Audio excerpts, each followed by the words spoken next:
Please raise your right hand and repeat after me. I, Donald John Trump, do solemnly swear. I, Donald John Trump, do solemnly swear. That I will faithfully execute. That I will faithfully execute. The office of President of the United States. The office of President of the United States. We have been given a gift by God today to usher in a new dynasty. Now you get RFK Jr. Don't you want a president who's going to make America healthy again? You get Tulsi Gabbard. Putting our country in a continual state of war. You get Elon Musk and you get J.D. Vance. A hell of a way to start the next 4 years. The right-wing Avengers. We have an army of digital soldiers. Department of Defense under Donald Trump will achieve peace through strength. Shut down the FBI Hoover building on day one. The rescission of 78 Biden-era executive actions, executive orders, presidential memoranda, and others. The golden age of America has most definitely begun. Begin preparing the 30,000-person migrant facility at Guantanamo Bay. They're getting the dirtbags off these streets. There's one guy who can fix this shit, and it's Donald Trump. What's storm, Mr. President? You'll find out.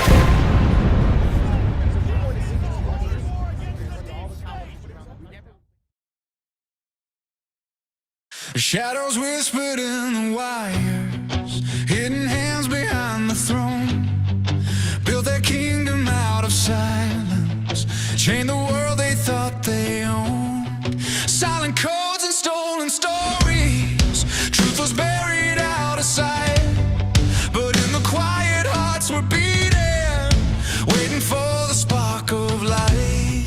They thought we'd never see the masks behind the screen, but the cracks began to bleed, and we began to dream. From the dark to light we're rising, breaking chains, the veil dividing, truth awaken, flames igniting, the old guard falling, freedom climbing, dark to light, the dawn's arriving. We were lost but now unblinding, every whisper, every fighting, all converging, dark to light. We were ghosts inside their system, digital soldiers, quiet storms, turned the weapons of deception into signals to transform. Every lie became a beacon, every secret fed the flame. We're the chorus of the voiceless, calling out their hidden name. They thought we'd never know, but rivers find their flow, and seeds they tried to sow have grown and overflow. From the dark to light we're rising, breaking chains, the veil dividing, truth awaken, flames igniting, the old guard falling, freedom climbing, dark to light, the dawn's arriving. We were lost but now unblinding, every whisper, every fighting, all converging, dark to light,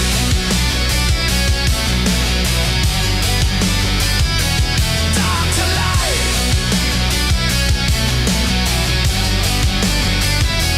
No more kings behind the curtain, no more pawns inside their game. We are fire, we are certain we'll erase their hidden name. Every tower built on lies will crumble, every shadow forced to see the sun. We are many, we won't stumble, we are rising, we've begun, we've begun. From the dark to light we're rising, breaking chains, the veil dividing, truth awaken, flames igniting, the old guard falling, freedom climbing, dark to light, the dawn's arriving. We were lost but now unblinding, every whisper, every fighting, all converging, dark to light, dark to light.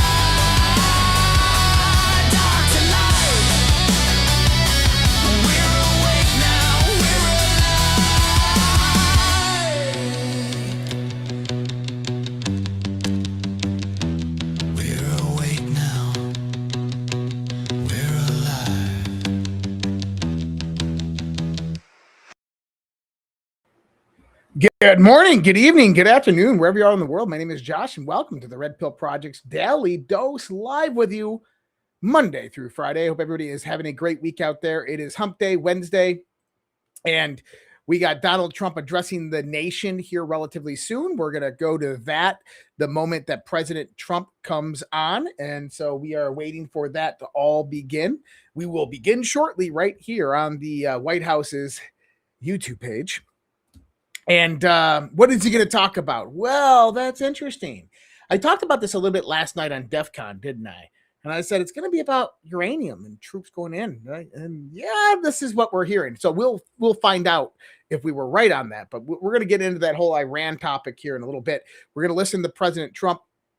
Just a few different things before we get started with that. Number one, I was on with General Steve Quast today on Badlands Media on Space Revolution. Stellar conversation. Definitely one to watch and listen to, and watch the dialogue. That's my recommendation.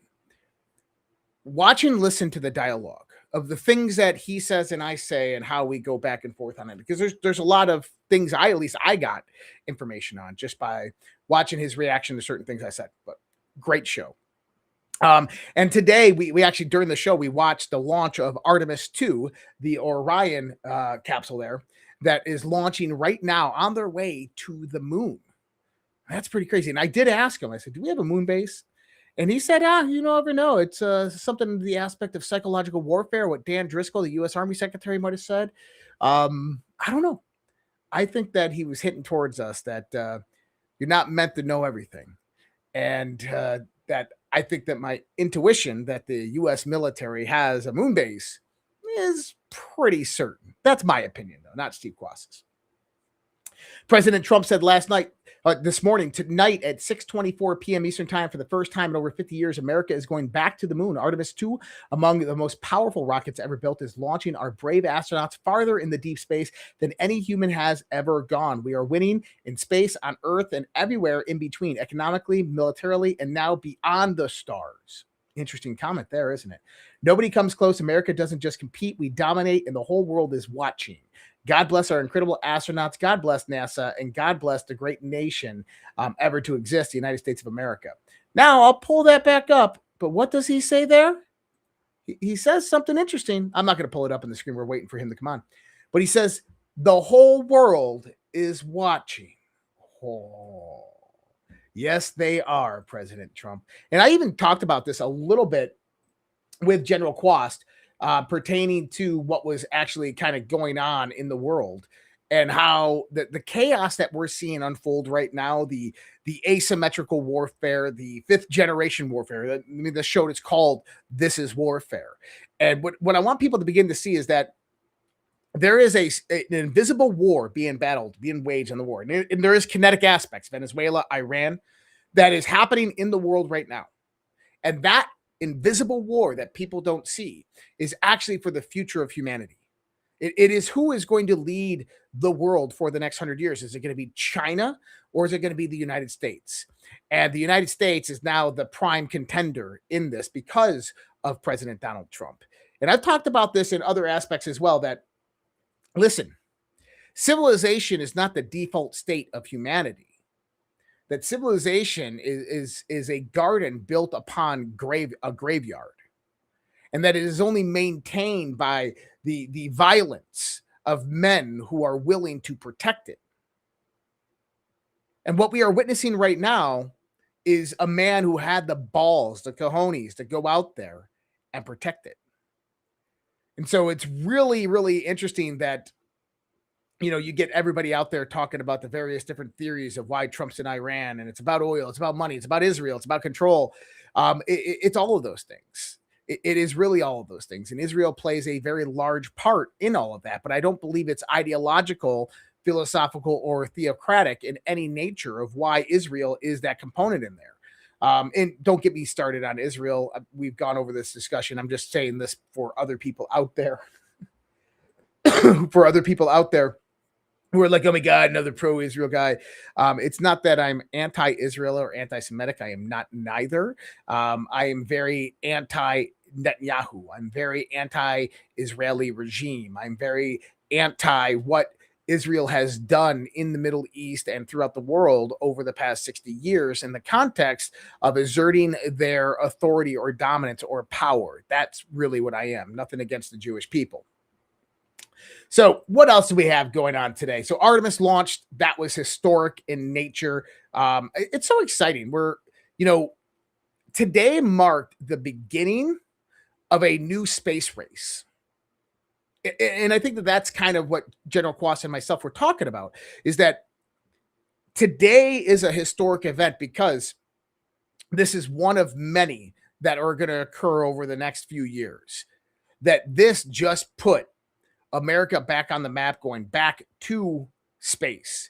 And what we are about to see over the course of the next few years is space colonized. That's huge. I just saw some flickering in here. Still not up yet. I'm checking multiple different channels. So I just want to make sure that we do not miss anything that President Trump actually says. And we are waiting for him to come up. And let me see here.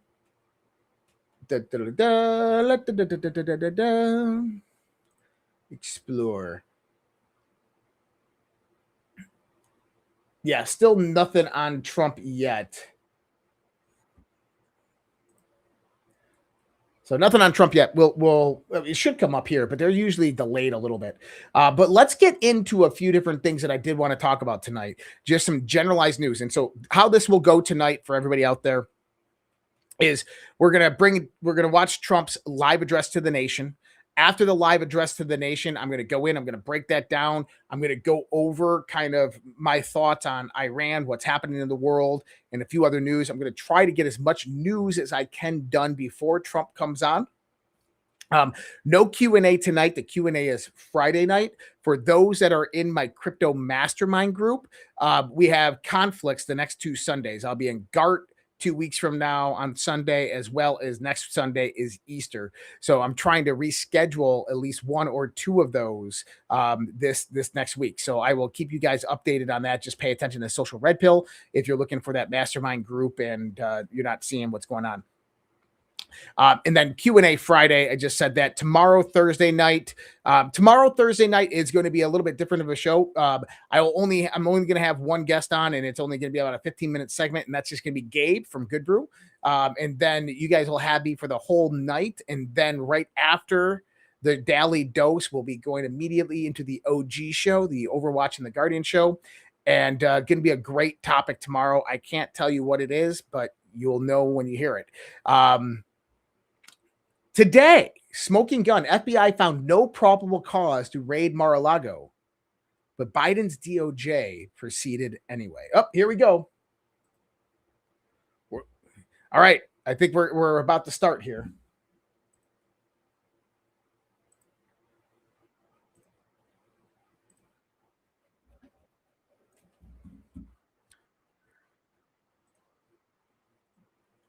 And our brave astronauts on the successful launch of Artemis II. It was quite something.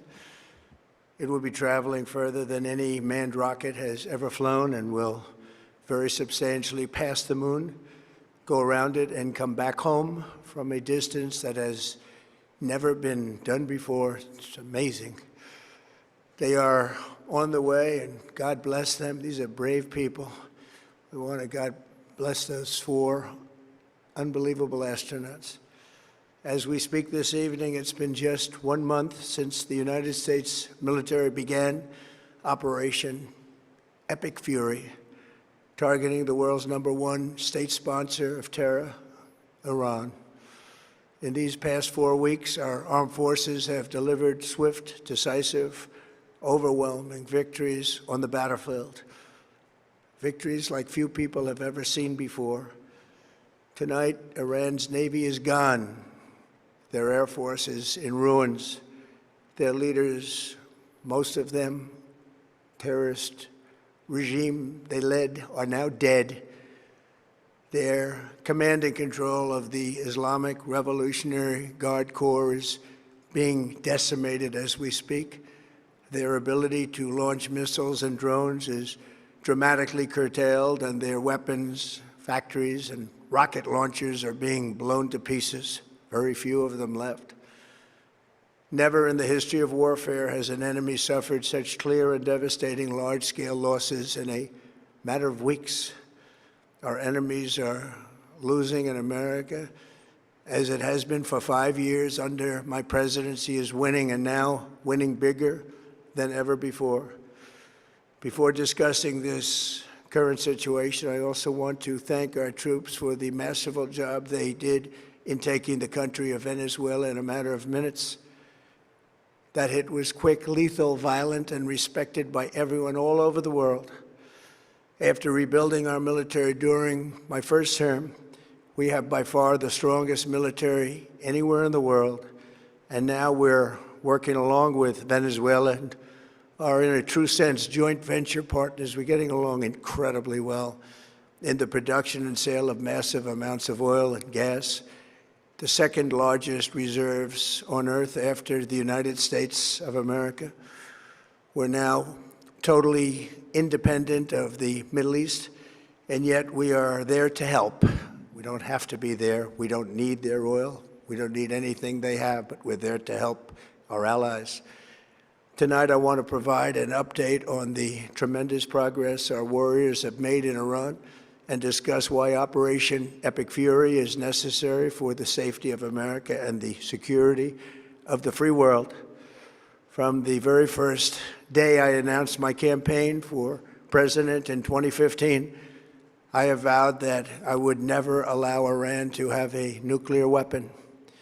This fanatical regime has been chanting death to America, death to Israel for 47 years. Their proxies were behind the murder of 241 Americans in the Marine barracks bombing in Beirut, the slaughter of hundreds of our service members with roadside bombs. They were involved in the attack on the USS Cole, and they carried out the countless other heinous acts, including the just horrible, bloody atrocities of October 7th in Israel, something that most people have never seen anything like it. This murderous regime also recently killed 45,000 of their own people who were protesting in Iran. 45,000 dead. For these terrorists to have nuclear weapons would be an intolerable threat. The most violent and thuggish regime on earth would be free to carry out their campaigns of terror, coercion, conquest, and mass murder from behind a nuclear shield. I will never let that happen, and neither should any of our past presidents.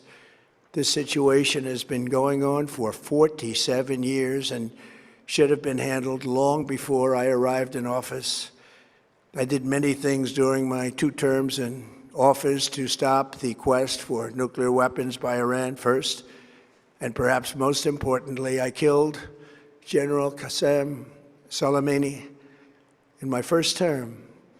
He was an evil genius, brilliant person, a horrible human being, however, the father of the roadside bomb, and he lived just horrible what he did. Iran would have been perhaps in far better, stronger position. Had he lived, we would have had probably a different conversation tonight. But you know what? We'd still be winning and winning big.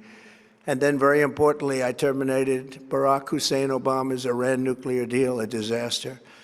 Obama gave them $1.7 billion in cash, green cash, took it out of banks from Virginia, D.C., and Maryland, all the cash they had. He flew it by airplanes in an attempt to buy their respect and loyalty, but it didn't work.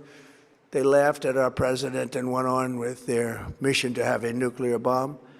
His Iran deal would have led to a colossal arsenal of massive nuclear weapons for Iran, and they would have had them years ago, and they would have used them. It would have been a different world. There would have been no Middle East and no Israel right now, in my opinion, the opinion of a lot of great experts, had I not terminated that terrible deal. And I was so honored to do it. I was so proud to do it. It was so bad right from the beginning. Essentially, I did what no other president was willing to do. They made mistakes, and I am correcting them. My first preference was always the path of diplomacy, yet the regime continued their relentless quest for nuclear weapons and rejected every attempt at an agreement. For this reason, in June, I ordered a strike on Iran's key nuclear facilities, an Operation Midnight Hammer. Nobody's ever seen anything like it. Those beautiful B-2 bombers performed magnificently. We totally obliterated those nuclear sites. The regime then sought to rebuild their nuclear program at a totally different location, making clear they had no intention of abandoning their pursuit of nuclear weapons.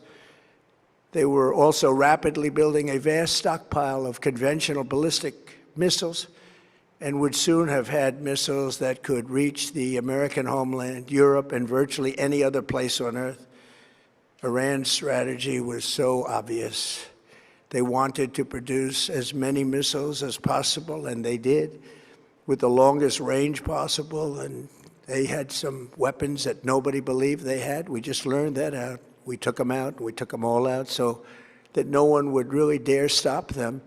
And their race for a nuclear bomb, a nuclear weapon like nobody's ever seen before.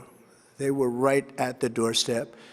For years, everyone has said that Iran cannot have nuclear weapons, but in the end, those are just words if you're not willing to take action when the time comes. As I stated in my announcement of Operation Epic Fury, our objectives are very simple and clear. We are systematically dismantling the regime's ability to threaten America or project power outside of their borders. That means eliminating Iran's Navy, which is now absolutely destroyed, hurting their Air Force and their missile program at levels never seen before, and annihilating their defense industrial base. We've done all of it. Their Navy is gone, their Air Force is gone. Their missiles are just about used up or beaten. Taken together, these actions will cripple Iran military, crush their ability to support terrorist proxies, and deny them the ability to build a nuclear bomb. Our armed forces have been extraordinary. There's never been anything like it militarily. Everyone is talking about it, and tonight I'm pleased to say that these core strategic objectives are nearing completion. As we celebrate this progress, we think especially of the 13 American warriors who have laid down their lives in this fight to prevent our children from ever having to face a nuclear Iran. Twice this past month, I have traveled to Dover Air Force Base, and it's been something. I wanted to be with those heroes as they return to American soil, and I was with them and their families, their parents, their wives, their husbands. We salute them, and now we must honor them by completing the mission for which they gave their lives. And every single one of the people, their loved ones said, "Please, sir, please finish the job," every one of them. And we are going to finish the job, and we're going to finish it very fast. We're getting very close. I want to thank our allies in the Middle East, Israel, Saudi Arabia, Qatar, the UAE, Kuwait, and Bahrain. They've been great, and we will not let them get hurt or fail in any way, shape, or form. Many Americans have been concerned to see the recent rise in gasoline prices here at home. This short-term increase has been entirely the result of the Iranian regime launching deranged terror attacks against commercial oil tankers in neighboring countries that have nothing to do with the conflict. This is yet more proof that Iran can never be trusted with nuclear weapons. They will use them, and they will use them quickly. It would lead to decades of extortion, economic pain, and instability worse than we can ever imagine.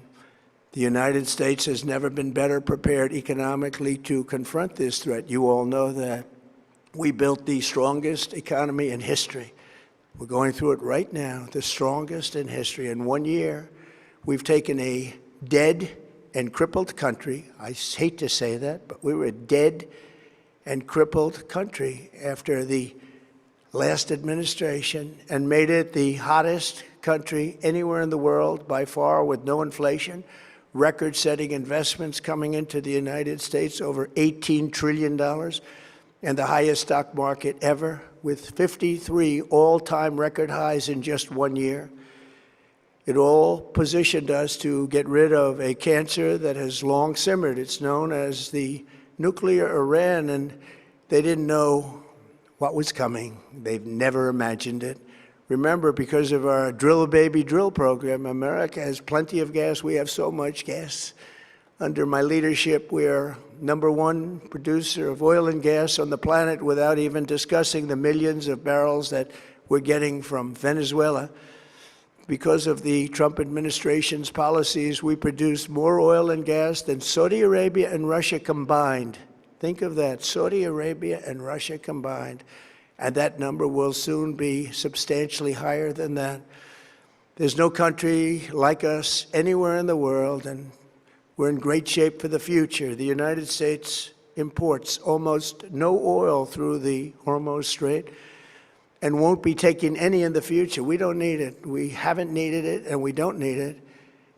We've beaten and completely decimated Iran. They are decimated, both militarily and economically and in every other way. And the countries of the world that do receive oil through the Hormuz Strait must take care of that passage. They must cherish it. They must grab it and cherish it. They can do it easily. We will be helpful, but they should take the lead in protecting the oil that they so desperately depend on. So to those countries that can't get fuel, many of which refuse to get involved in the decapitation of Iran, we had to do it ourselves. I have a suggestion. #1, buy oil from the United States of America. We have plenty. We have so much. And #2, build up some delayed courage. Should have done it before. Should have done it with us, as we asked. Go to the Strait and just take it, protect it, use it for yourselves. Iran has been essentially decimated. The hard part is done, so it should be easy. And in any event, when this conflict is over, the Strait will open up naturally. It'll just open up naturally. They're going to want to be able to sell oil because that's all they have to try and rebuild. It will resume the flowing, and the gas prices will rapidly come back down. Stock prices will rapidly go back up. They haven't come down very much, frankly. They came down a little bit, but they've had some very good days over the last couple of days. We've done actually much better than I thought, but we had to take that little journey to Iran to get rid of this horrible threat.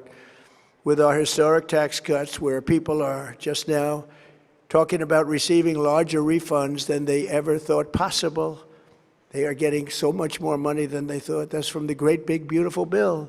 Our economy is strong and improving by the day, and it will soon be roaring back like never before. It will top the levels that it was a month ago. I've made clear from the beginning of Operation Epic Fury that we will continue until our objectives are fully achieved. Thanks to the progress we've made, I can say tonight that we are on track to complete all of America's military objectives shortly, very shortly. We're going to hit them extremely hard over the next 2 to 3 weeks. We're going to bring them back to the Stone Ages where they belong. In the meantime, discussions are ongoing. Regime change was not our goal. We never said regime change, but regime change has occurred because of all of their original leaders' death. They're all dead. The new group is less radical and much more reasonable. Yet if during this period of time no deal is made, we have our eyes on key targets.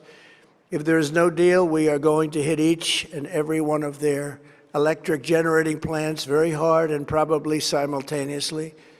We have not hit their oil, even though that's the easiest target of all, because it would not give them even a small chance of survival or rebuilding. But we could hit it, and it would be gone, and there's not a thing they could do about it. They have no anti-aircraft equipment. Their radar is 100% annihilated. We are unstoppable as a military force.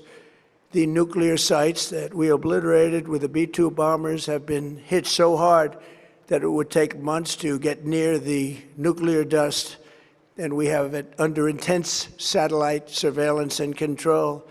If we see them make a move, even a move for it, we'll hit them with missiles very hard again. We have all the cards, they have none. It's very important that we keep this conflict in perspective. American involvement in World War I lasted 1 year, 7 months, and 5 days. World War II lasted for 3 years, 8 months, and 25 days. The Korean War lasted for 3 years, 1 month, and 2 days. The Vietnam War lasted for 19 years, 5 months, and 29 days. Iraq went on for 8 years, 8 months, and 28 days. We are in this military operation, so powerful, so brilliant, against one of the most powerful countries for 32 days. And the country has been eviscerated and essentially is really no longer a threat. They were the bully of the Middle East, but they're the bully no longer. This is a true investment in your children and your grandchildren's future. The whole world is watching, and they can't leave the power, strength, and brilliance. They just can't believe what they're seeing. They leave it to your imagination, but they can't believe what they're seeing, the brilliance of the United States military. Tonight, every American can look forward to a day when we are finally free from the wickedness of Iranian aggression and the specter of nuclear blackmail. Because of the actions we have taken, we are on the cusp of ending Iran's sinister threat to America and the world. And I'll tell you, the world is watching. And when we do, when it's all over, the United States will be safer, stronger, more prosperous, and greater than it has ever been before. May God bless the men and women of the United States Armed Forces, and may God bless the United States of America. Thank you very much, and good night.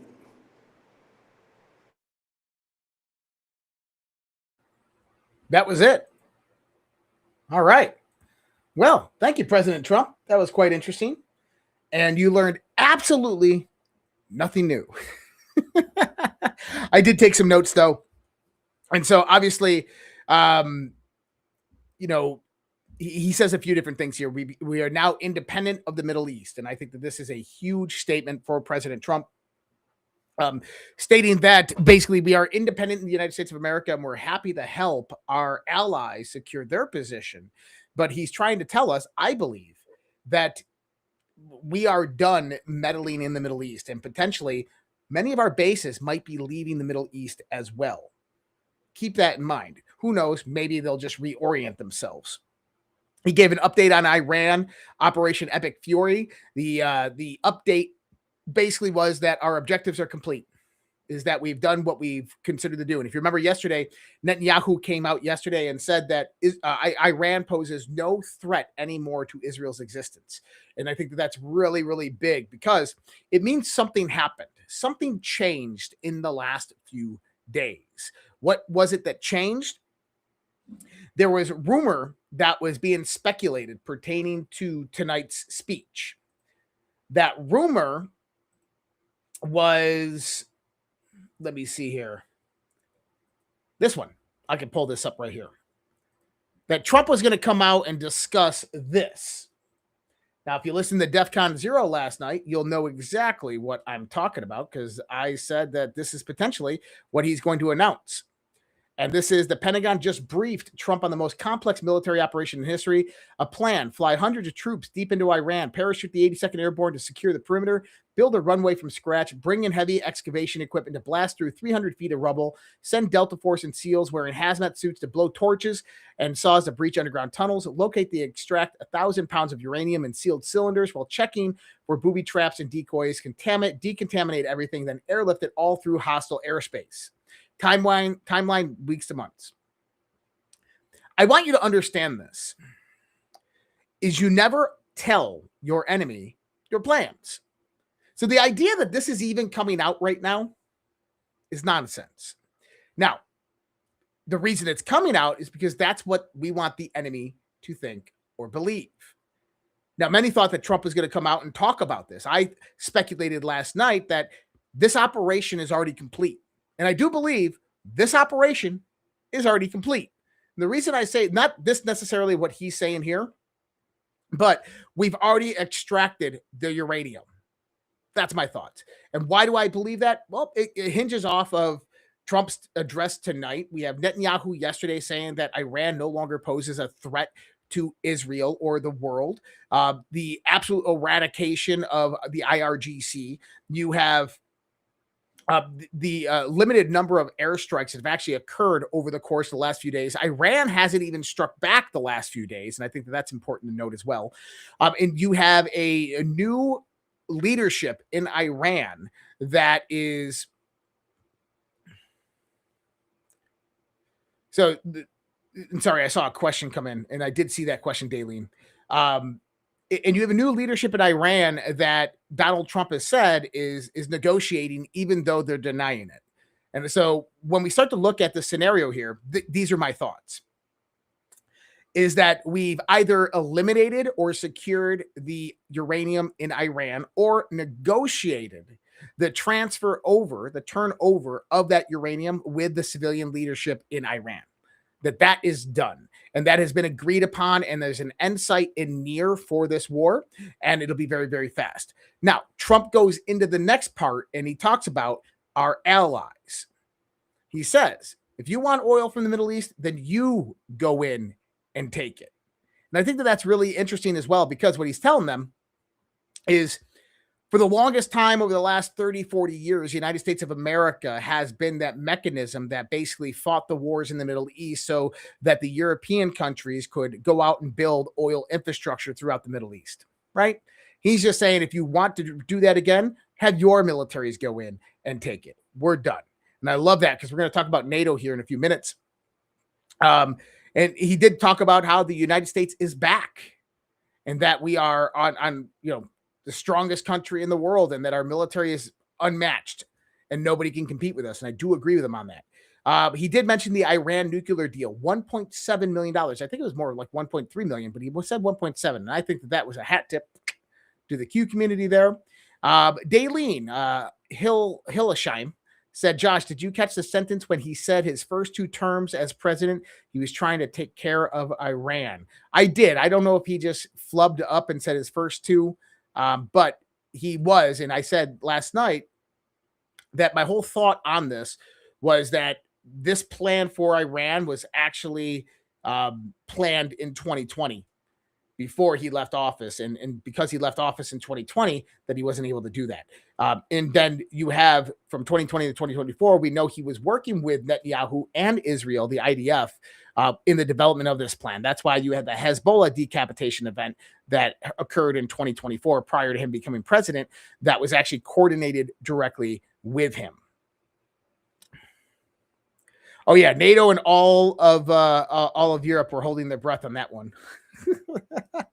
But man, and here's the thing.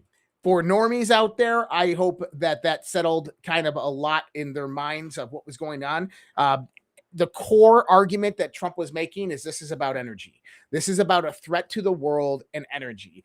And how you expand upon that is go upon the intelligence that I was talking about, that we knew that was present about this, about the nuclear weapon. It's not necessarily the nuclear weapon per se, but it was about the capability of China utilizing Iran against the United States of America in a proxy scenario, knowing that negotiations were going to fall through.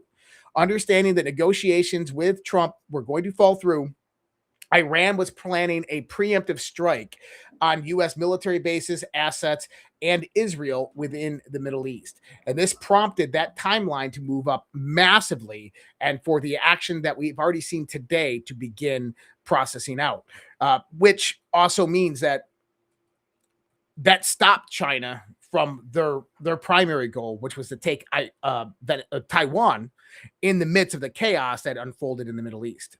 So huge right there. Kind of a lot of confirmation that this is about energy, people. This is about oil. This is about energy and power of global homogeneity, about understanding where the world is heading tomorrow, and that the silent war that I was talking about in the beginning of the show is very, very real. And that we need to understand that whomever controls the energy corridors and sectors, whoever controls the flow of energy, whoever controls the stockpiles of energy in the world are going to win the AI race, as long as the computation aspect doesn't get taken from our hands. And so if we can control those two variables, then we skyrocket as a hyperpower in the world with the advent of artificial superintelligence, which we've been talking about. And then now that goes into the show that I just did with General Stephen Quast on space revolution. So let me go through a little bit of news. We're gonna transition real quick here. We're gonna go into a little bit of news, and then we're gonna get into the discussion with Iran and all this stuff all over again, but a little bit different of a take. And go over some news that we have here. So give me 1 second. And I'm trying to look for something. All right. I need to do this real quick.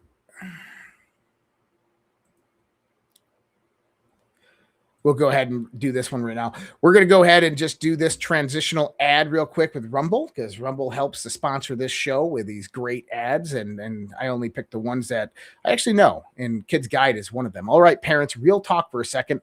America is about to hit a huge milestone. We're coming up on America's 250th birthday, 250 years of freedom, grit, sacrifice, and the greatest experiment in self-government the world has ever seen. This is the perfect moment to help your kids understand why this country matters, not just fireworks and hot dogs, but the story behind it all. There's a free guide called The Kid's Guide to America's 250th Birthday, and it's honestly a great way to introduce your kids to how America began, who the founding fathers were, what they risked, and why the ideas they fought for still matter today. This guide sends kids back to the moment when brave men signed the Declaration of Independence, knowing full well they were risking their lives for freedom. It breaks it all down in a way kids can actually understand and enjoy without watering it down or turning it into boring schoolwork. If you care about raising kids who know where this country came from and why it's worth preserving, this is something you'll want to grab. And the best part, it's completely free with a special offer. You just need to pay the $2 for shipping and processing. Just head to freeusabirthday.com.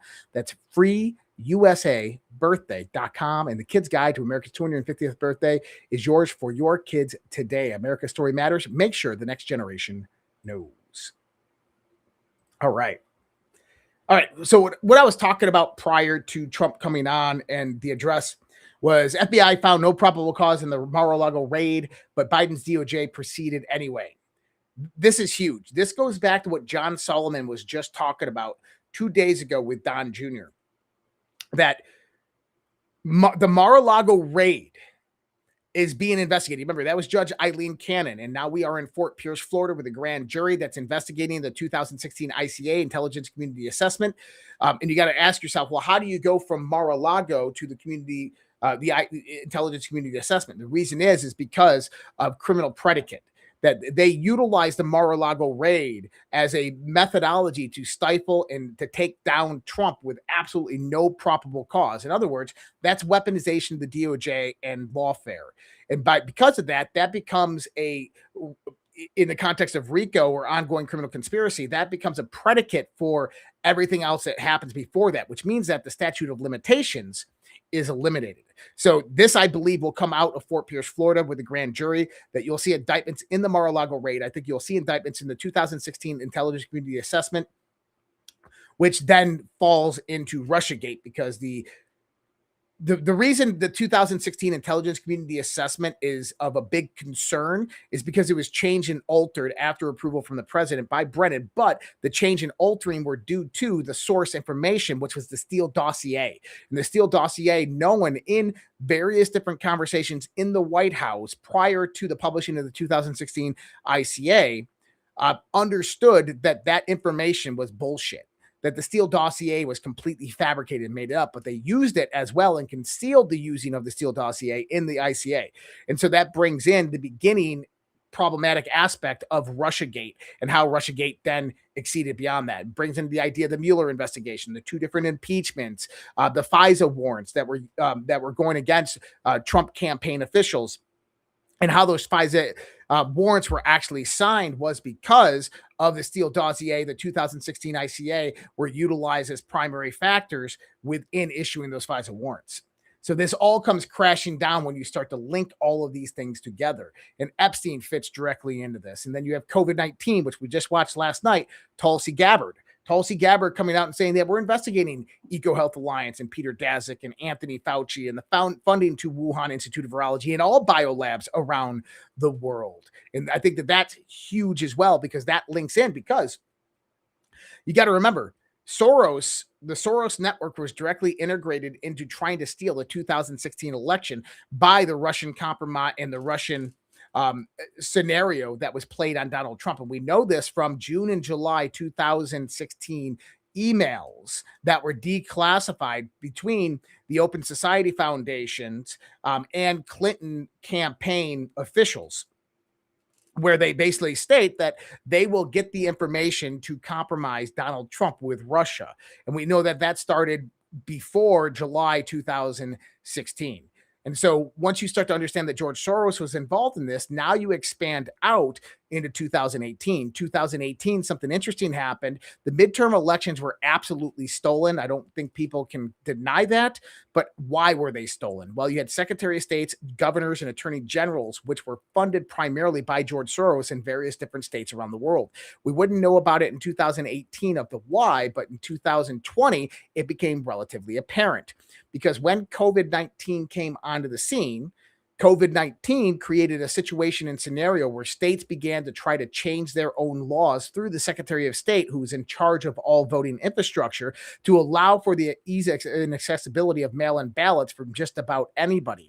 It was approved by the Attorney General and approved by the governors of those states, allowing mail-in ballot fraud to actually occur in the 2020 election to steal it from President Donald Trump. Well, you can trace that back financially directly to George Soros, and you can tie George Soros and the Open Society Foundations directly into the network of the 2016 coup against Donald Trump and for FISA-gate. Now you fast forward, and Epstein becomes an intermediary of all of that, understanding and being direct participant with all of these players, because all of these players are part of the same club. So after 2020, obviously you have January 6th, which many people think is, was the other part of the coup. It was the transitional mindset of the America that, no, the election wasn't stolen, you're crazy, and that any attempt to take down your government is going to end with you all being prosecuted and persecuted. And then obviously Mar-a-Lago raid comes soon after, and then the 2024 election becomes the idea that they were going to steal it as well. And we get this from General Flynn, Patrick Byrne, and other people with close proximity to this, that there was an ongoing effort to try to steal the 2024 election with the same methodology that they used in 2020. But that was shut down by Cyber Command. Now, someone asked me, can I explain Operation Warp Speed?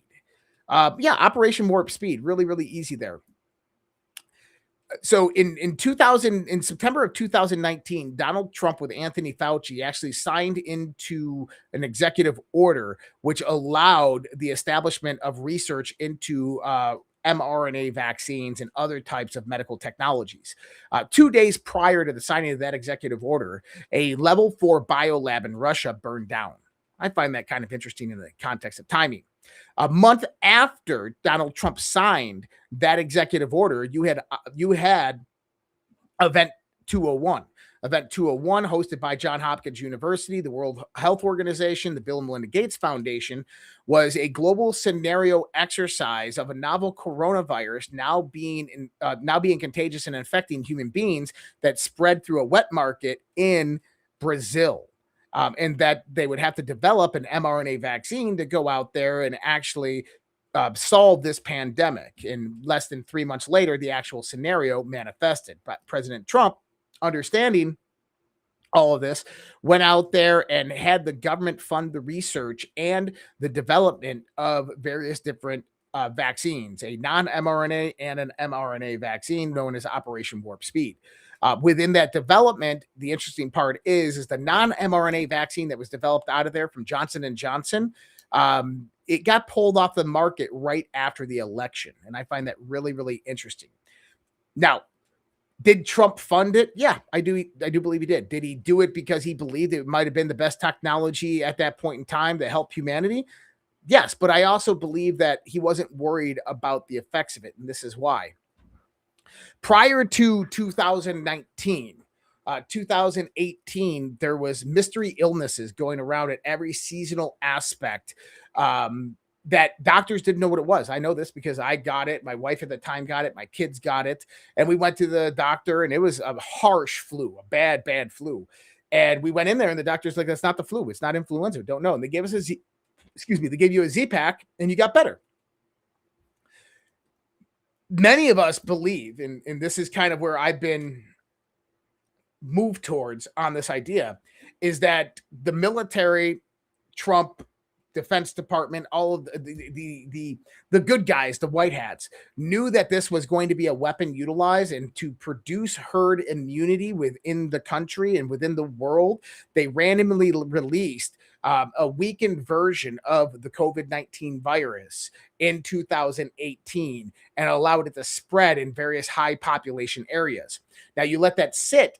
So 3 months down the road, people are now over this, and you come in the springtime frame, but people are traveling all around and interacting with each other. And within 1 year's time frame, that can transition to massive herd immunity. And I believe that that's exactly what we saw. And I believe when Trump references Operation Warp Speed, he's not talking about the development of the vaccines. He's talking about a secretive operation that actually released a diminished variant of COVID-19 to the populace in 2018, which developed herd immunity. That's my thought. Bro, you're washed. Get the fuck out of here. Dude, I love how people jump in and they say things. Maybe he's talking about someone else, but no. Super Cult, the new minute, whatever. Anyways, bro, you say one thing, but you cannot articulate another. And the idea is, if you say that, why? What's your theory? What is your contention? What is your belief? And here's the thing: is this show, we've been incredibly accurate in what we do. And we have very good information. So if you don't believe it, fine. Go on out there, do what you want to do, say your piece. But if we ever cross paths, if we ever have a discussion, just know I'm going to ask you why you think that. Because at the end of the day, it's always about the why. People, in the arena of information warfare that we live in right now, I think that this is one of the biggest questions that people need to hold in their mind when other people are attacking what they're saying, their beliefs, their ideological preferences, what they see happening in the world, all of this stuff. And he just said it. Okay, well, let me see here. Rothschilds, UN Agenda, 2030, Great Reset, New World Order, crash global economy and implement digital currency and digital ID, social credit scores, digital slave prison. That's just a convergence of massive amounts of stuff that, was very, very real. He says the Iran war equals Rothschilds, UN, Israel's UN Agenda 2030 Great Reset. No, I don't believe that. That sounds like something that is coming about from, Catherine Austin Fitts and everything like that. I totally disagree with that whole scenario. And the reason I'm saying that is because if you've been paying attention over the last year of what Trump has done globally, economically, one thing he's doing is he's systematically destroying the European banks in the old guard. He is taking down the Bank of England, taking down London, taking down the banks, the central banks, and he's fighting them at that front. And if you don't understand what I'm talking about there, just start thinking tariffs, start thinking energy, start thinking energy corridors and accessibility. He even said this tonight in his speech when he said, for all of our allies out there, Europe, so forth, if you want oil out of the Middle East, you're going to have to go take it yourself. In other words, he's saying that the United States will no longer be that progenitor of violence in the Middle East so they can go in and build out their oil infrastructure. Another part of that for Super Cult, and if you don't believe me on this, you can go check it out, that Iran bombed 15% of the Foss oil field in Qatar. Now, do you know who owns the infrastructure of that? Great Britain, England, Europe. Also, Iran bombed parts of Iraq's oil fields, to both where they had force majeure. They could not go out there and commit to the oil that they've said that they would. Now, the Iraqi oil field, guess who owned that? Oh, China and the UK, China and British companies. In other words, you're seeing a systematic disruption within the London financial system, the Rothschild banks, by the actions that Donald Trump is doing. So people that come out and tell me that, oh, Donald Trump's working for the globalists, usher in the New World Order, you don't know what the fuck you're talking about. We're sitting here watching the Rothschild banks and the Rothschild scam that they played on the world for the last 100 years be completely dismantled. How is it being dismantled? Well, here's another angle. If you understand how central banks operate, central banks control supply chains. Why? Because central banks' liquidities gets flooded into large financial institutions, and the various different central banking rates actually determine the overnight interim lending rate for large financial institutions. The global supply chain operates off of overnight liquidity, because $1 billion of oil coming through the Straits of Hormuz is not going to be paid for up front. It's going to be financed with short-term capital. And that comes about from the large financial institutions. This is the world that the Rothschild banks actually controlled and dictated. Another example of that control and dictation. Lloyd's of London, a 300-year-old English company, operates the insurance premiums of all ships going through the Straits of Hormuz. They utilize what's known as the Iranian terror premium to increase and skyrocket rates on those insurance premiums to make massive amounts of money, which then, guess what? You'd have to insure it at a higher rate. Gas goes up higher, which means that you'd have to draw in more overnight liquidity, which means you have a higher, or your interest rate pays more out on that top and that lower, in that interim interest, in that interim capital that goes out, making London banks and making London insurance companies massive amounts of money just by controlling the Straits of Hormuz, by controlling the Iranian regime, post-Iranian regime, Ali Khamenei. Now, going back in, Donald Trump renegotiated the world. Donald Trump renegotiated various different trade deficit deals. Now, why was there a trade deficit? Yeah, monkey, Lords of London canceled insurance. Okay, so we got a troll out there, obviously. And so let me help you on this. Lloyd's of London can do various different things with the insurance. Yes, at the beginning of the Iran war, Lloyd's of London actually canceled the insurance premiums of all the ships. Donald Trump the next day came out and reorganized and said, hey, we will pay for the insurance we will give insurance premiums to all the ships so they can go through the strait. Lloyd's of London immediately came out and said, what? Oh, well, we're back into the market. But if you go historically over the last 35 to 40 years, what you actually get is Lloyd's of London skyrocketing those insurance premiums anytime that the Iranian regime came out there and threatened the strait. Now, since I corrected you, now I'll go back into the next part.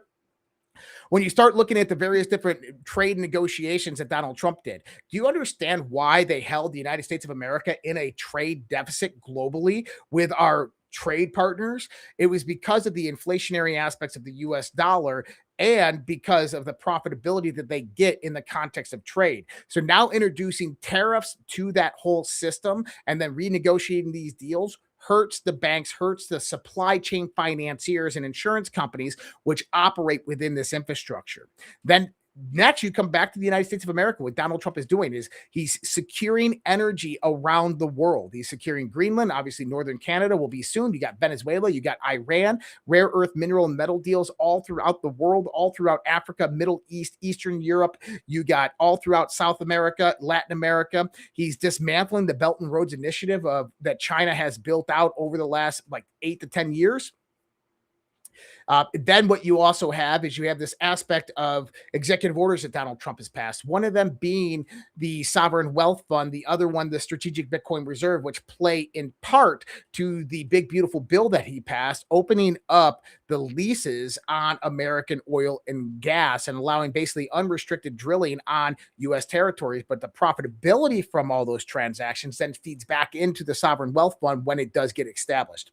So, super cult. I think that you're the fucking fool.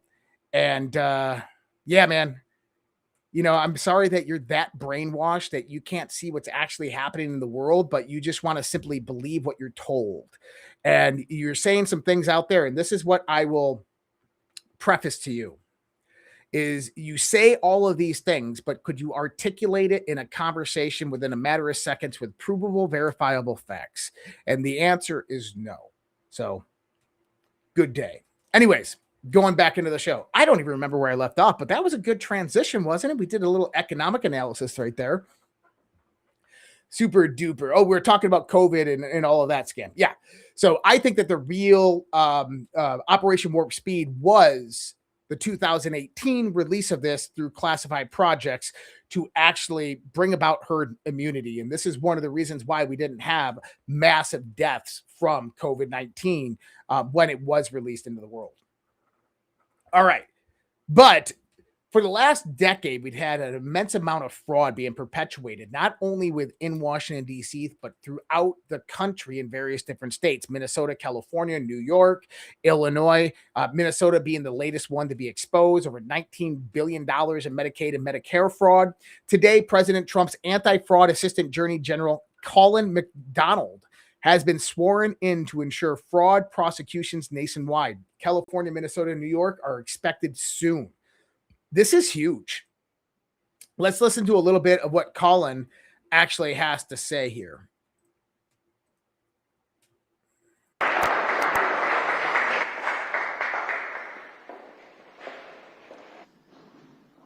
Thank you all for being here today. This is an important day for the United States of America and for the Department of Justice.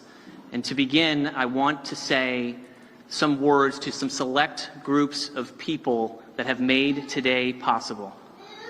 First, I want to start with a word of thanks to the President, to the Vice President, to Mr. Ferguson, to the Attorney General, to the Deputy Attorney General, Mr. Blanche, for having the vision to create this new division to ensure that the American taxpayer is protected and to ensure that there is confidence in our financial security within the United States.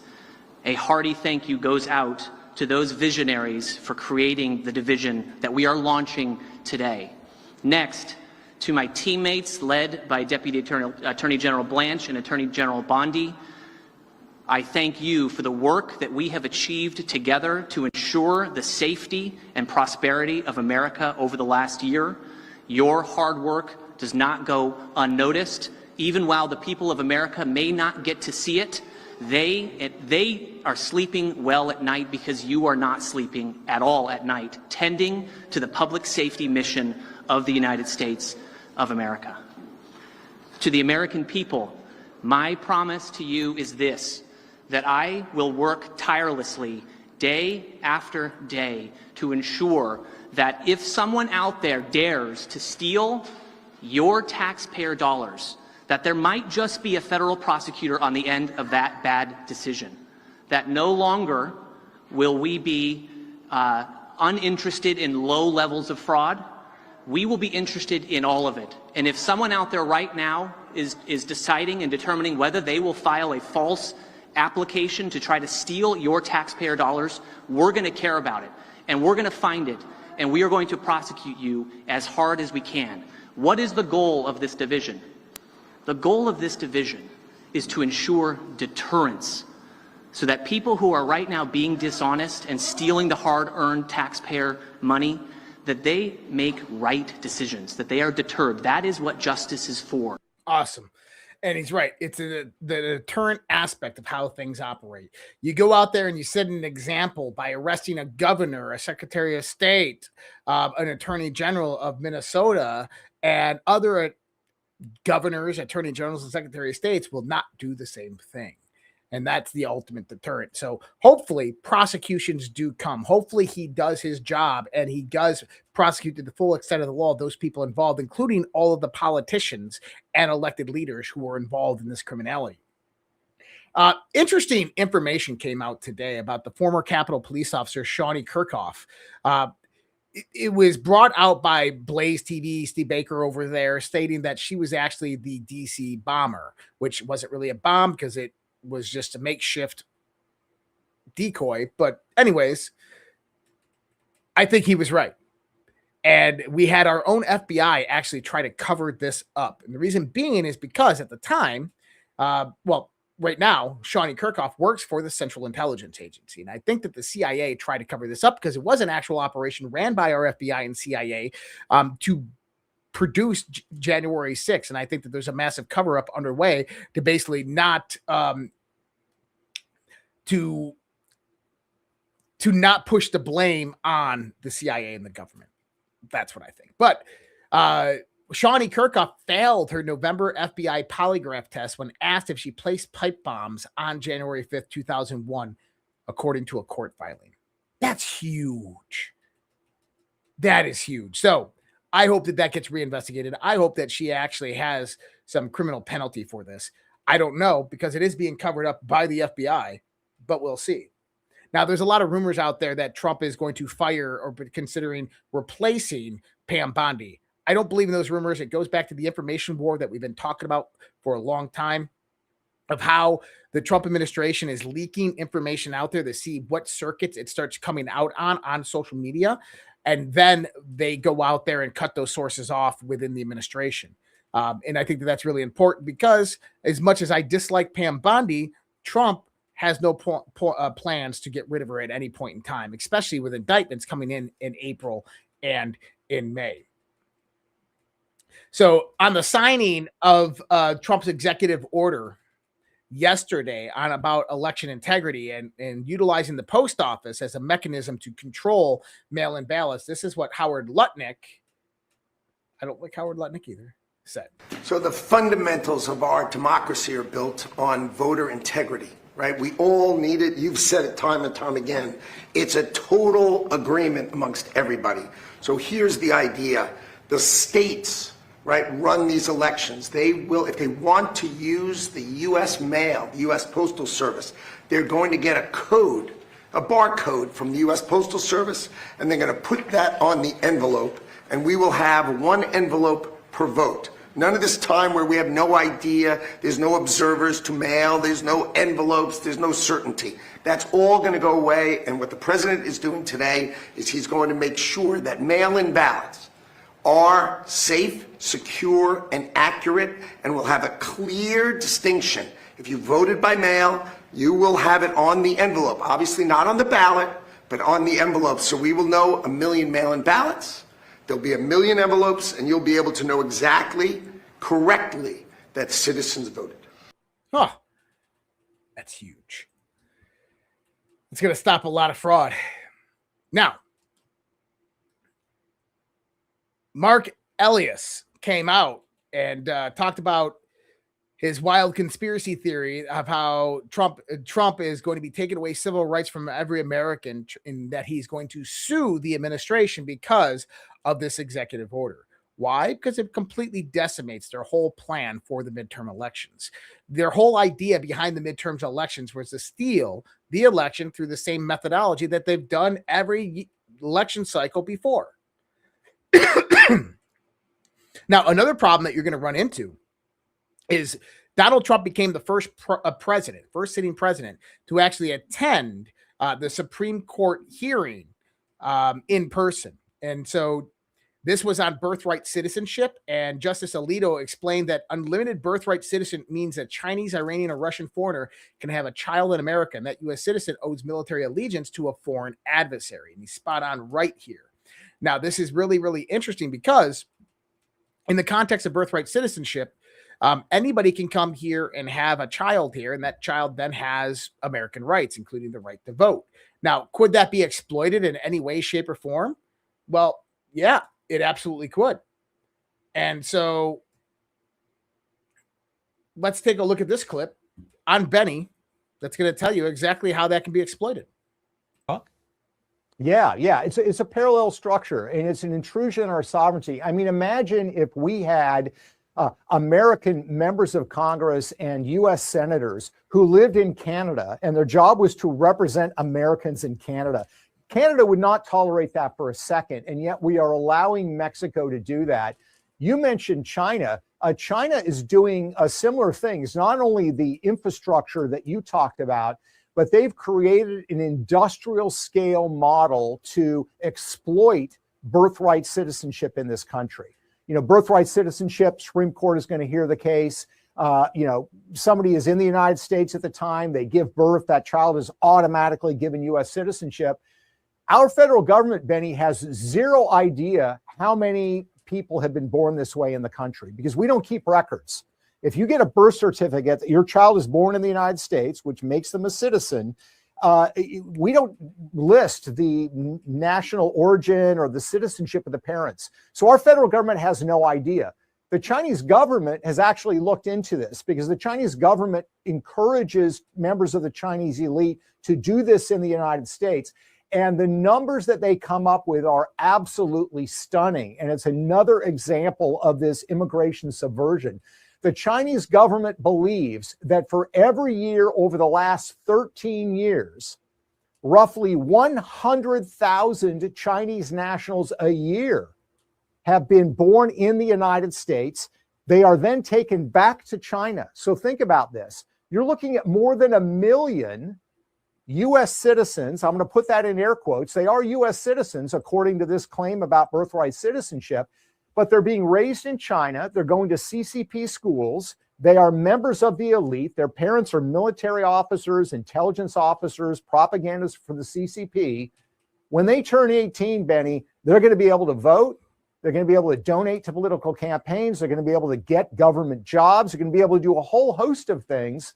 Keep that in mind, more than 1 million when the 2016 election with Hillary Clinton was settled by 80,000 votes. So China's doing this in a different way than Mexico, but it's very, very similar in their goal, which is to chip away at our sovereignty and to wage what I argue is civilizational warfare on. Okay. And interestingly enough, in California alone, China owns hundreds of fertility and fertility clinics, of which what are they doing there? They are basically generating the next lineage of Americans through biomanipulation. Yeah. And they'll take they'll go out there with Chinese families. They'll make sure that they're born in the United States. And then when they're 18, they go over to China, they get indoctrinated, they come back over here, and now they're an agent for the CCP. And this is China's long-term plan, the 100-year plan of what they've been doing. So this is why birthright citizenship matters massively in what the Supreme Court is trying to decide. And hopefully Amy Coney Barrett changes her mind on the context of what she was saying today, because she was kind of against getting rid of birthright citizenship. But anyways, or against the primary decision here. We're going to do a quick transition. Go ahead and read this one for you. Everybody knows Rumble Wallet. Here's a little inside scoop that many creators are talking about behind the scenes. It's actually one of the reasons I'm using Rumble. They made a way to super chat creators so we get paid immediately and without any fees. YouTube and Twitch take up 50% fees when you tip creators. This method takes none. That's right.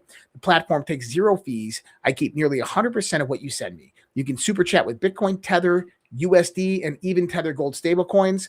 The tip will show up directly in my Rumble Wallet, in the Rumble Wallet chat. And I'll do my best to read those chats that actually come in, those rants that come in. All you need to do is download the Rumble Wallet on the App Store and send the tips to your favorite creators.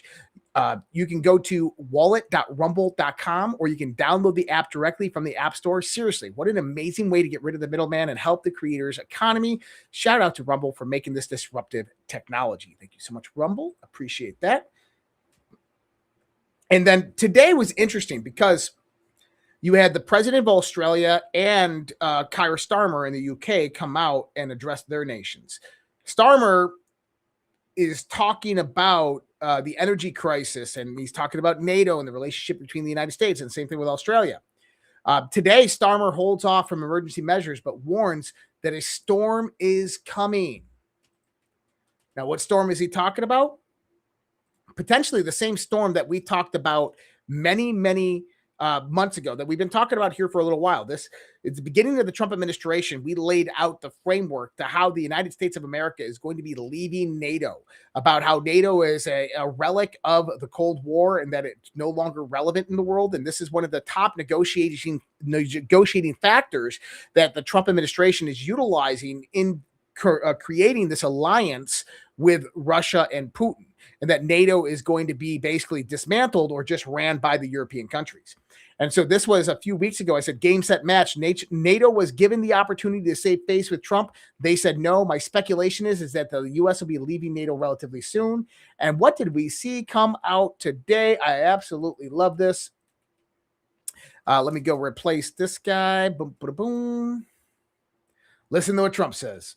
I learned about NATO. NATO won't be there if we ever have the big one. You know what I mean by the big one. We ever have the big one, hopefully we won't.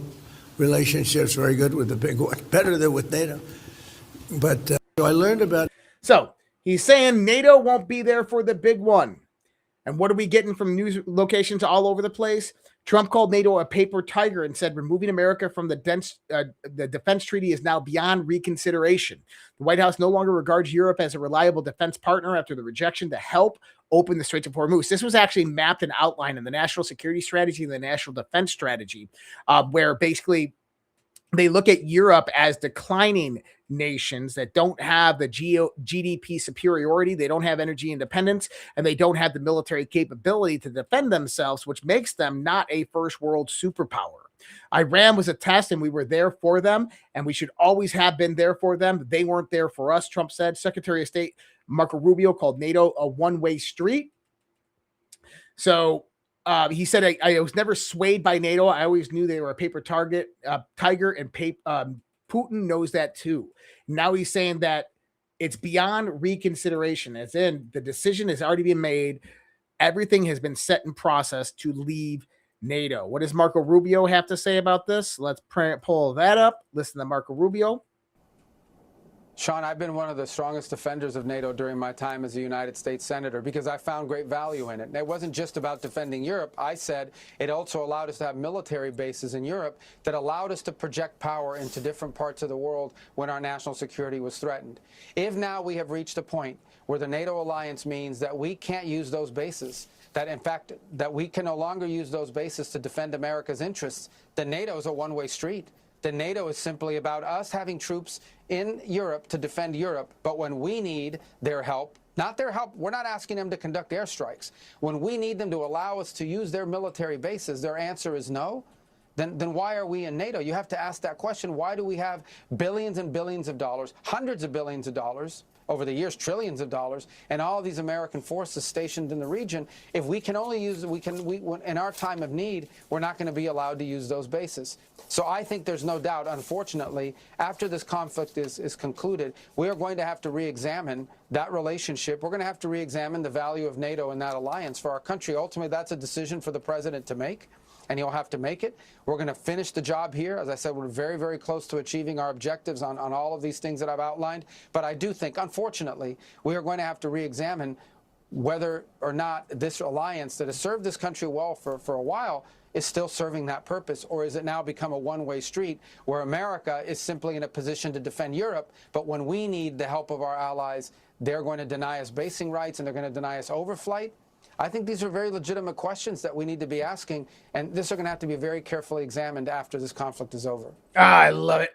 I love it, because it's just another prediction that we said that would come true. And here it is, everything being set in motion. And so Keir Starmer coming out and saying that there's a storm coming, what he means is that the U.S. not backing Europe anymore, being their military backing, this is both in the Middle East and in Europe, then brings the dawn of what's happening in Ukraine right now. Obviously, Ukraine is hitting Russia oil infrastructure, and those are with various different drones, but Storm Shadow missiles that are derived from the UK. The UK controls Ukraine, and this is against Russia because they know Russia is a massive, massive energy behemoth, and that if Europe can control Russia, then they can have that superpower capability that Trump said that they didn't have.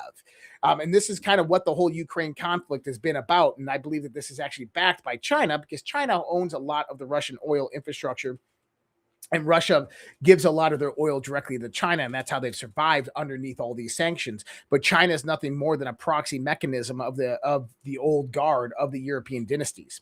Putin today said the war in Iran has direct impacts on energy markets and transportation for oil and gas. He's offering Russia's alternative pipelines and transport paths as a cheaper, safer option to keep energy flowing. And this is funny because the United States of America is going to go out there and probably eliminate or reduce more Russian sanctions to allow the flow of Russian oil back into the marketplace.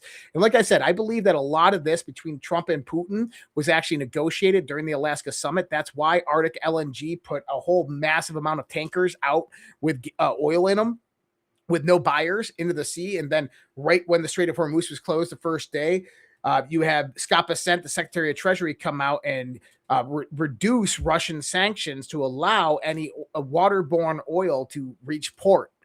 And so I think that this also, the leaving of NATO, the removal of the United States from NATO, and then Russia basically reducing more sanctions to allow the flow of oil back onto the global market. In other words, transitioning away from the Middle East superiority of oil and more into other global markets to where that free flow of oil has a diversification.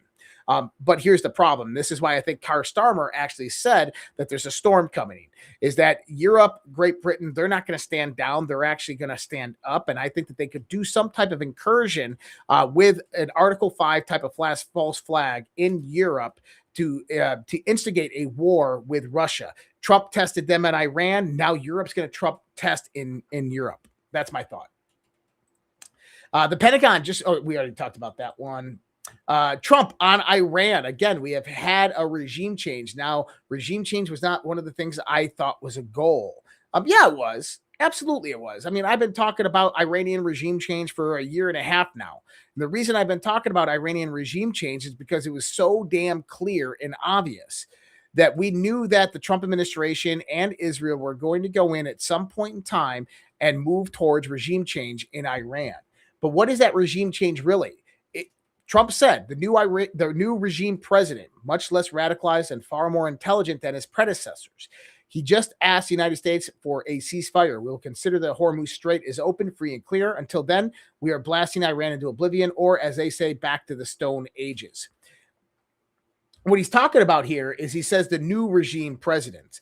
And this new regime president is President Pezeshkian of Iran. He's the same old regime president, but what Trump is saying is that there's a new regime in Iran, that the IRGC, the hardliners, the clergy have been absolutely decimated, that the theocracy is no longer in control of Iran, that the civilian components of the government are in charge of Iran. And I believe that this has been orchestrated in deliberations for a long time for this actually to happen. And the people like Pezeshkian and other people like Aragashi are aware of this, and they're just playing the game right now on the global stage. I mean, you had Iranian Foreign Minister Aragashi today says Iran is seeking an end to the war with the U.S. and Israel, not a ceasefire.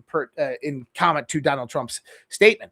Now, that's very, very interesting because I believe that that's what Trump is actually seeking as well, but it is Israel that's utilizing the terminology of a ceasefire. So, where does this go from here? It goes into the next steps. It goes into the trade negotiations, which I think have already been deliberated and over. I think Iran is going to give up their uranium to the United States of America, or to, at very least, to Russia, which Russia will then sell to the United States of America. I think we're going to probably see an end to this conflict start to taper out over the next week. And within 2 weeks, all military assets will be alleviated and they'll call an end to the war. I think Israel is not going to fuck around and find out with Donald Trump.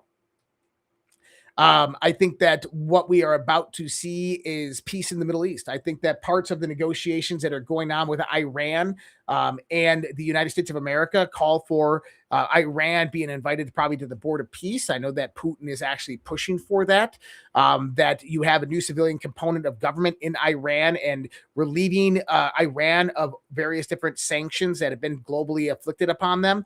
I think that that will be the next other stage that will come about, and Iran's economy will start booming again. But I think that this is all about energy, oil, and power, and who controls the energy, oil, power, resources, and accessibility. And when we start to look at it in that framework, the whole world starts to make much more sense, especially when you hear this. The primary responsibility for this unlawful war lies with the Israel government, which is addicted to conflict, chaos, and crisis. That came from Erdogan of Turkey. Now, China today demands Israel immediately withdraw from Lebanon. Lebanon must not be another Gaza. The international community must not allow this tragedy to become another Gaza. Why is China very interested in Lebanon? Why is Turkey expressing their discontent over Israel?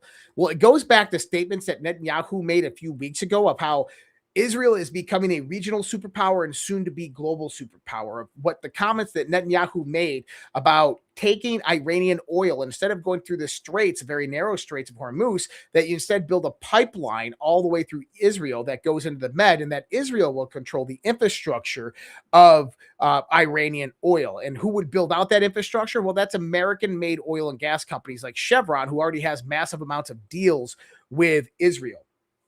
Now, Lebanon is another place that China has actually heavily invested in within the Belt and Roads Initiative. Hundreds of millions of dollars, if not billions of dollars. We're talking power plants, railroads, and everything in between. And you got to remember, Syria and now Iran have been taken away from China. So China is going to stress their position on Lebanon. And I believe Israel actually retreat from this, because what you actually see forming right now is various different countries: Egypt, Saudi Arabia, Qatar. You're going to have Turkey. You're going to have China. They're all going to start pinpointing Israel in the Middle East to contain them, because Israel is on this drunken fit of war superiority and global superpower. Those nations will never let Israel become a superpower. And I think that if China right now began defending Lebanon and taking out Israeli forces, Trump wouldn't do anything. I shit you not. If Chinese forces went in there and started bombing the shit out of Israeli forces in southern Lebanon, and this is kind of what the indication we're getting, I don't think Trump will defend Israel. We'll defend them from invasion. We'll defend Israel, but we won't defend Israel's motivations in the Middle East to gain more territory. That's my thought. But I think that drives into saving Israel for last. Now, another transition today, Anna Paula Luna sent a letter to Pete Hegseth, Secretary of War. The Committee of Oversight and Government Reform's Task Force on the Declassification of Federal Secrets Task Force is continuing its investigation into unidentified aerial phenomena. The continued lack of transparency surrounding these anomalies and potential national security threat they pose is troubling. September 9th, the task force held a hearing focused on these concerns. Whistleblowers informed the task force that the AARO possesses additional video records of potential UAP sightings.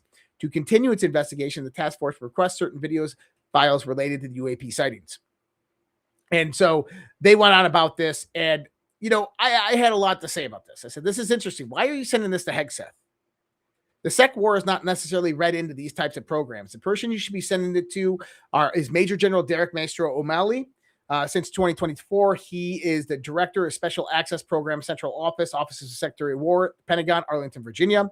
He's in charge of the funding of all SAPs, USAPs, and WUSAPs, the position that Chairman of the Joint Chiefs of Staff, General Dan Kane, used to hold. And look, we are going to get a watered down version of disclosure. I've already talked about this. Disclosure is not for you and me. Disclosure is for the scientific community. It's about getting the telemetry data. It's about getting the sensor data, the radar data, all of the information that we've collected on these objects into the hands of scientists so they believe that it's a real phenomenon and they begin researching and investigating it. And then you comprise that with all the advanced research that has been done on these topics over the last 50 years. You bring that into something known as the Genesis mission with artificial superintelligence, and you start to get massive innovation. That's what this is all about. Now, do I believe that they're going to announce the existence of extraterrestrials? I do believe that. I think that that's going to happen. When? Don't know. Don't have no clue when that will happen. Will it happen during the Trump administration? Yes, I do believe it'll happen during the Trump administration. Why do I believe that Donald Trump will be the president of the United States that will actually stand up and tell the people of the world that extraterrestrials exist? Because that's his legacy. That's who this man is, and that is one thing that he would absolutely love to add to his legacy. That's my thought. All right, shit, man, we're almost on an hour and a half. Great show tonight. Tomorrow night, regular Thursday show. Gabe will just join me for a short segment, and then Overwatching the Guardian, the OG show. Thanks for all the Rumble rants and super chats and everything that ccame in. I don't necessarily get to check them. I did see one. Dano J gifted 5 subscriptions to the Red Pill Project. Thank you so much, Dano. I appreciate you, brother. And I usually have my little red icon open so I could see them. I didn't today, so I apologize. Some of you guys on YouTube, it made me actually open my YouTube studio. Please don't share like some Ishmael or something like that's YouTube account. I could care less about some other person's opinion like that. Yeah, don't go into other people's chats and share other people's chats or other people's channels. That's just like the one rule I have for my mods is like, yeah, like if someone is sharing some other person's channels, like go listen to this guy. I don't like that because it takes away from what we do here. But I hope you guys have a great Wednesday night. Make sure you go out there and watch that episode with General Stephen Quast that I did on Space Revolution on Badlands Media. You can see all of our links below, and the music that you're going to hear here, the music you heard in the beginning, you can find that at redpillsmusic.com. You can also find it on our website, redpills.tv. Anything and everything that you need about Red Pill Project, about what I do and how to support me, our sponsors, our affiliates, all of that stuff, how to contact us, where to follow us, our social media is all right there, redpills.tv. So go check that out. And I hope to see you guys over there or hear from you. I did put out my email address earlier, redpillstv@gmail.com. So if you want to send me a message, send me a message. I've been getting a ton of them these days, so I apologize if it takes me a little bit longer to get back to them. Other than that, guys, much love, respect. God bless. Take care. Have a great night. And we're going to see you guys tomorrow. Take care. Why is that not playing? Hold on. I know why. That's why. It's like there's no audio, Josh. There we go.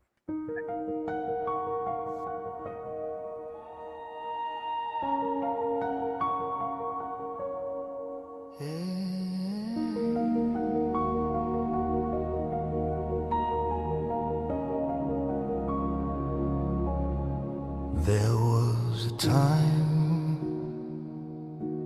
when our children stood tall, hand on their hearts, one voice for all. There was a time when honor had weight, when the flag was a symbol, not a debate. There was a time when our history was known, with pride in the rules that made us our own. There was a time, respect for the brave, for those who bled, for the lives they gave. Now the homeland burns to silent war. Truth is twisted, we can't ignore. Through the smoke, a voice still calls.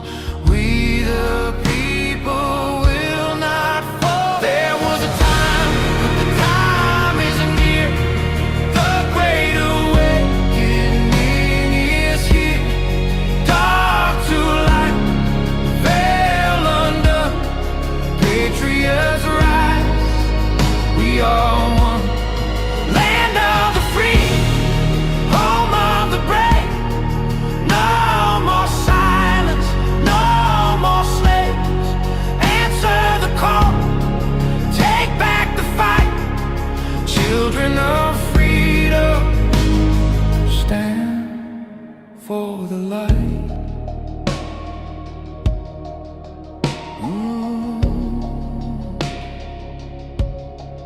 There was a time when truth was clear, when the media served, not ruled by fear.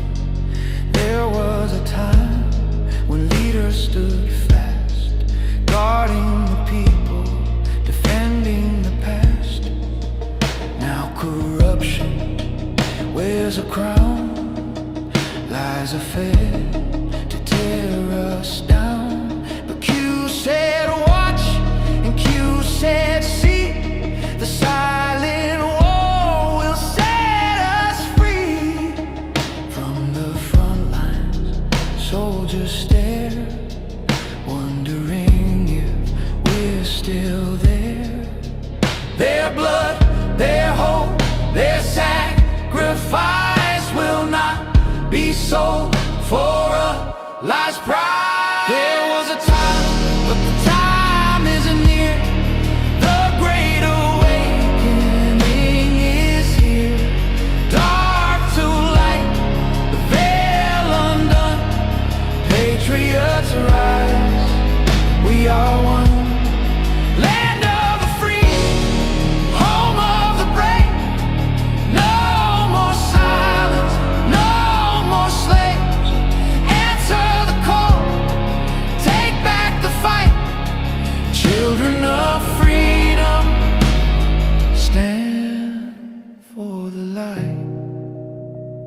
Freedom is never more than one generation away from extinction. It must be fought for, protected, and handed on. Or we will spend our sunset years telling our children what it was once like in the United States where men were free. There was a time is near, the great awakening is here. Dark to light, veil undone, patriots rise, we are one. Land of the free, home of the brave, no more silence, no more slaves. Answer the call, take back the fight. Children of freedom, stand for the light. There was a time, there was a time, now is the time. Do it.